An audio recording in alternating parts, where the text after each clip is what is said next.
السلام عليكم ورحمة الله تعالى وبركاته. معكم فاطمة ياسمين. كنتمنى من الله تكونوا كلكم بخير وعلى خير وصحة جيدة. اليوم البنات جيت نشارك معكم صراحة بعض الوصفات. هذا الفيديو غيكونوا فيه جوج ديال الوصفات البنات. يعني دقة بطلة الكحبة، واخا تكون ديك الكحبة اللي هي شديدة، يعني السعال الشديد.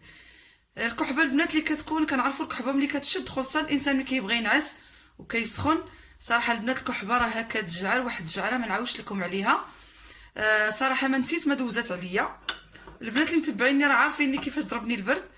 كتعرفوا الانسان تيكون هكا سخون، ولا ملي كنت كنطيب البنات كوموند ديال الحلوى، صراحه من بعد ما كنت مقابله الفران مشيت للشرجم وضربني البرد.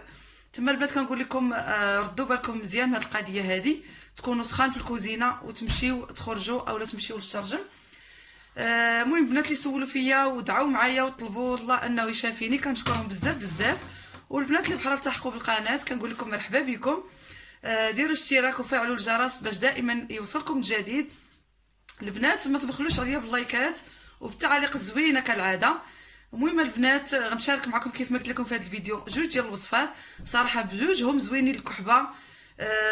كيف ما كتعرفوا الصوت ديالي كان يعني مشى ليا الصوت واحد الوقيته، ما درت لا فيديوهات لا والو، والحمد لله اللهم لك الحمد. فالوصفات قلت لكم اي وصفه كنشاركها معكم الا وانني كنكون مجربها البنات. غادي نشارك معكم اول وصفه وهي يعني ديال البرتقال. برتقال البنات، الليمون، سواء هذا الليمون الكبير سواء الصغير، يعني اي برتقال متوفر عندكم. عندنا البنات سكينجبير الخضر، سكينجبير البنات طري كيف ما تتشوفوا، والوصفه سهله بزاف. المكونات البنات حتى هما متوفرين في كل بيت. عندنا البنات العسل الحر، حتى هو البنات غادي نحتاجوه. المهم كيف ما قلت لكم ثلاثه ديال المكونات في هذه الوصفه هذه. بالنسبه للزنجبير، الا ما لقيتوش زنجبير خضر يمكن لكم ديروا زنجبير مطحون، فقط تكونوا متاكدين منه وتكونوا طاحنينه على يديكم البنات، ولكن كنفضل هذا. بالنسبه للبنات اللي عايشين في الديار الاوروبيه راه متوفر بزاف في المحلات التجاريه، كيكون البنات فين تكون الخضره. البنات راه ملي كانت فيا الكحبه راه كنت ما كنقدرش نهضر هذا الوقت هذا كله، يعني يلا كنقول جوج كلمات ثلاثه كتجيني الكحبه، كنقول جوج كلمات ثلاثه كتجيني الكحبه. والحمد لله دابا وليت خديت التنفس ديالي وخديت صراحه خديت راحتي الحمد لله، وليت كنعس في الليل. دابا غادي ناخذ هاد الليمون اولا البرتقال، غادي البنات نعصروه وناخذ الماء ديالو.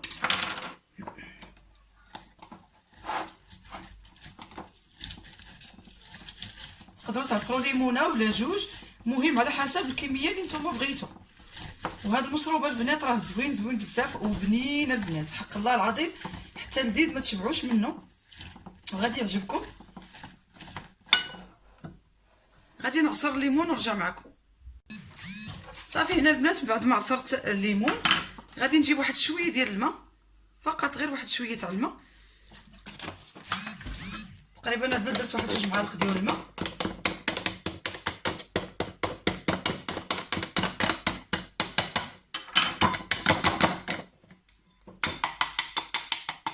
هكا البنات على هذا الشكل هذا كيف ما تيبان لكم.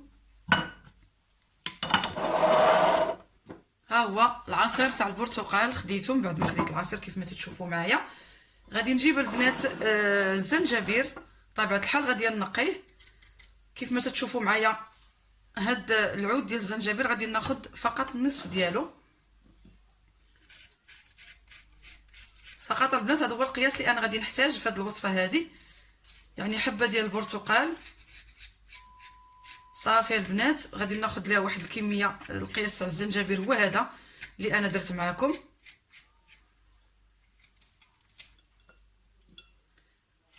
غادي نقيوها البنات على هذا الشكل هذا كيف ما تشوفوا هكا البنات. انا راني غسلته طبيعه الحال، غسلته قبل ما نوريه لكم. صافي البنات غادي نجيب واحد الحكاكه،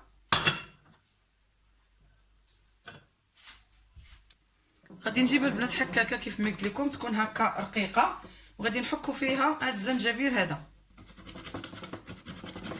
حاولوا البنات نحكوه كامل.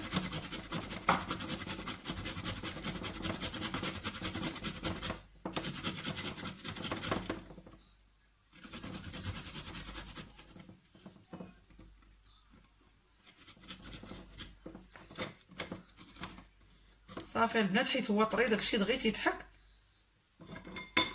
كيف ما تتشوفوها.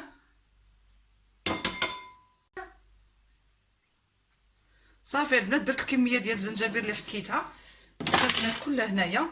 دابا غادي ناخذ واحد الكاسرونه اولا مقله، وكندير فيها البنات هاد الزنجبيل مع الليمون، وغادي نديروها البنات على البوطه. غادي تتبعوا معايا المراحل تشوفوني كيفاش غاديه. هكا البنات، من بعد ما كنشعلوا البوطه كنديروا عليها هاد الخليط ديال العصير تاع الليمون اولا البرتقال مع الزنجبيل، وغادي نخليوها البنات يطبخ فقط واحد الدقيقه ولا ما كاملاش، ونرجع معكم. ها انتم البنات، راه حنا مخلينو على عافيه مهيله كيف ما تيبان لكم. الغرض ديالنا من ان هذا العصير تاع الليمون يطبخ اولا البرتقال، ماشي انه يطبخ يعقد، فقط البنات يطبخ كيف ما قلت لكم واحد الدقيقه ما كاملاش، غير باش هذيك الزنجبيل يطلق هذاك المنافع ديالو والمذاق ديالو. دابا هنا البنات غادي نطفي عليه البوطه صافي، وندوزو المرحله الاخيره. صافي البنات، هنا في هذه المرحله كيف ما تتشوفوا معايا، هنا في هذه المرحله البنات وهو باقي سخون، غادي نديروا ليها البنات العسل. العسل البنات، العسل الحر يكون النوع الجيد.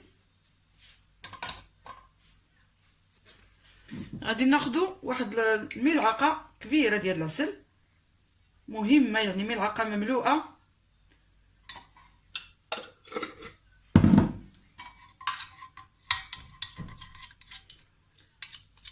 ضروري البنات نديروا العسل في هذا العصير وهو باقي سخون، باش هذاك العسل البنات كيتحل وكيذوب يعني بسرعه.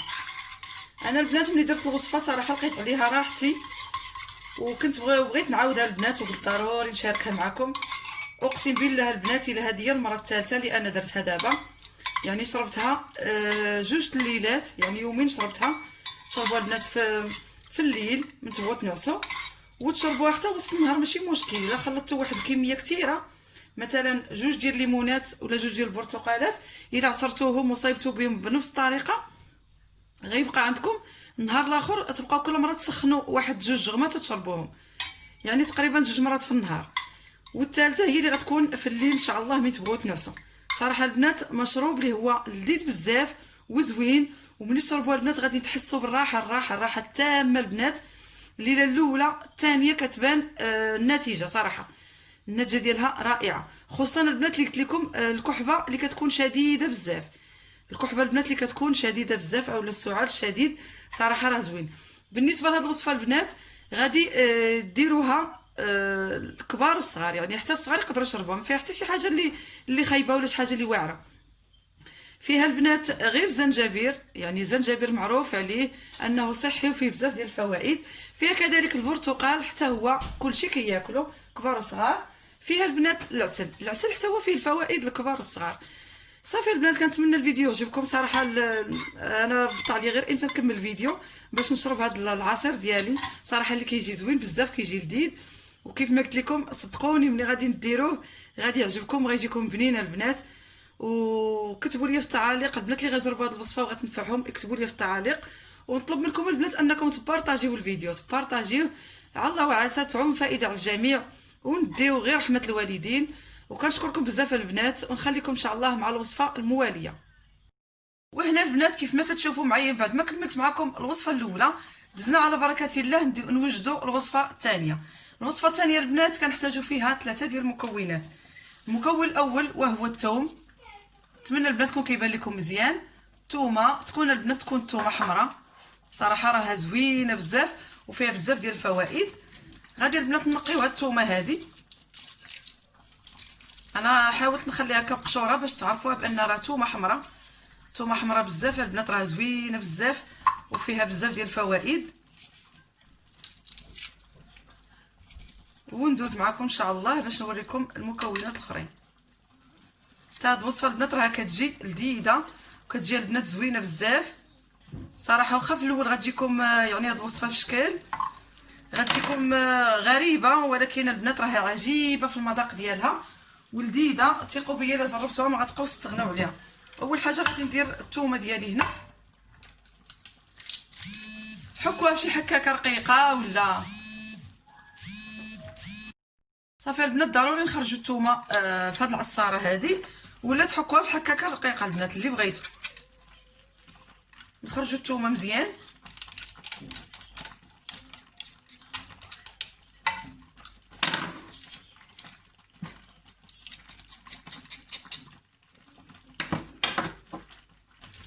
كيف ما شفتوا معايا البنات الثومه راه كلها يعني تعصرات. غندوزو دابا المكون الثاني وهو زيت الزيتون البنات. صراحه الزيت زيت البلديه ولا زيت العود شي حاجه اللي زوينه. خديت منه البنات واحد الكميه ديال 3 ديال المعالق. كميه كتبقى على حسب الرغبه ديال كل واحد. هكا البنات وغادي ندوز باش نكمل. ندوز دابا المرحله الثانيه. هكا البنات غادي نديروا المقله ديالنا على البوطه. هذيك الثومه والزيت ما غنخليهمش يتحرقوا، فقط غير يسخن الزيت ونرجع معكم باش نوريكم شنو غادي ندير دابا. صافي البنات كيف ما قلت لكم مجرد ان الزيت كيسخن كناخذوا واحد الحبه ديال البيض.